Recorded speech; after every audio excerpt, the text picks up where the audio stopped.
Et quand vous devenez ministre le 22 juillet, donc quelques jours après. J'imagine que votre prédécesseur, j'imagine que les services vous transmettent cette note, qui n'est pas une note anodine, qui est une note qui marque une alerte sur un premier dérapage des comptes publics. Est-ce que vous n'avez jamais eu connaissance de cette note?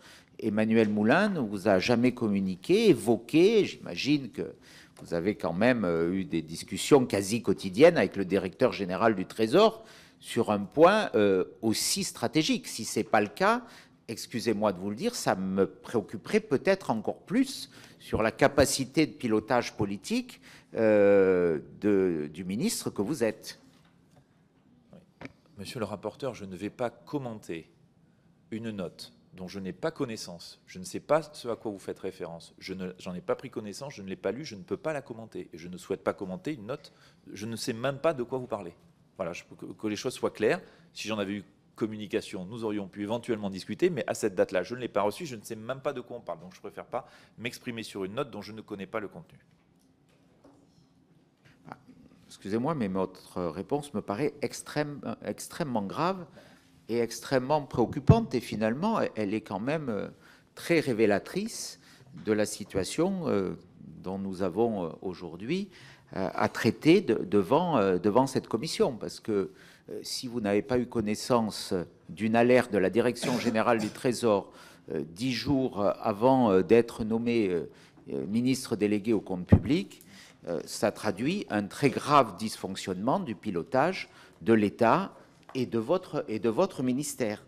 Je rajoute, pour la porter, et nous la porterons à la connaissance naturellement de tous les membres de la commission, mais je note qu'au-delà, il y a 3 facteurs d'explication qui sont recensés dans cette note. Sur la dégradation du solde public, il y a la question des recettes, je l'ai évoqué sur l'IS. Il y a, deuxième point, le coût net des mesures de lutte contre les conséquences de la hausse des prix de l'énergie. Donc ça, c'est un effet positif sur le solde public. Il y a un effet de 0,1 point de PIB sur le solde public, puisque les mesures auraient un coût plus faible, notamment sur le bouclier tarifaire. Et troisième point, qui n'a jamais été évoqué devant notre commission, c'est le risque important de reclassement par le comptable national des conversions des obligations EDF dites Océane en actions, qui conduit à une dépense supplémentaire de 2,4 milliards d'euros. Il y a également évoqué l'hypothèse d'un ONDAM rehaussé. Donc, vous nous dites que les dépenses ont été parfaitement maîtrisées, d'un ONDAM de 0,8 milliards d'euros en 2023 et 1,4 milliard en 2024. Donc, on est assez loin de votre propos liminaire, monsieur le ministre. C'est pour ça que, bon, j'ai entendu Éric Woerth qui était ému par mon interrogation liminaire, mais je crois qu'elle percute aussi l'explication technique. Donc, voilà, monsieur le ministre, je vous communiquerai, monsieur Cazeneuve, cette note. Voilà. Juste un point là-dessus. Monsieur le ministre.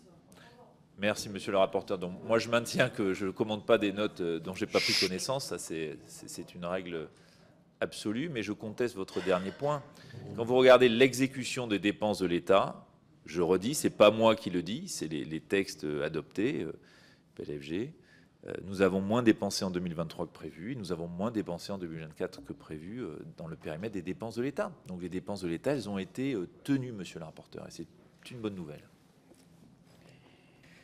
Bon, monsieur le ministre, ce point étant dit, mais chacun jugera et nous vous communiquerons, monsieur le président, si monsieur le président est d'accord, bien sûr, les éléments de cette note.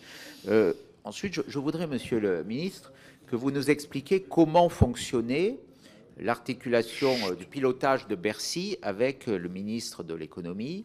Est-ce que le ministre de l'économie avait un regard permanent sur la situation des comptes publics? Est-ce qu'il vous déléguait totalement cette responsabilité. Comment vous articuliez cette relation? Il y a une petite rumeur, mais bon, il ne faut jamais écouter les rumeurs qui laissent entendre que le ministre de l'économie regardait tout cela de très loin et que c'était vous qui avez la responsabilité. Ceci dit, c'est dans votre périmètre et dans votre délégation ministérielle, mais quasiment l'exclusivité du regard de cette situation.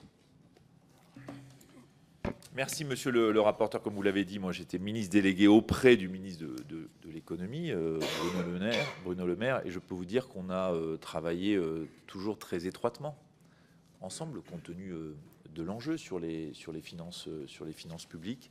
Donc c'était un travail, je dirais, quasi quotidien, des échanges très réguliers entre nous et entre nos équipes, et dans une relation classique entre un ministre de plein exercice et un ministre délégué.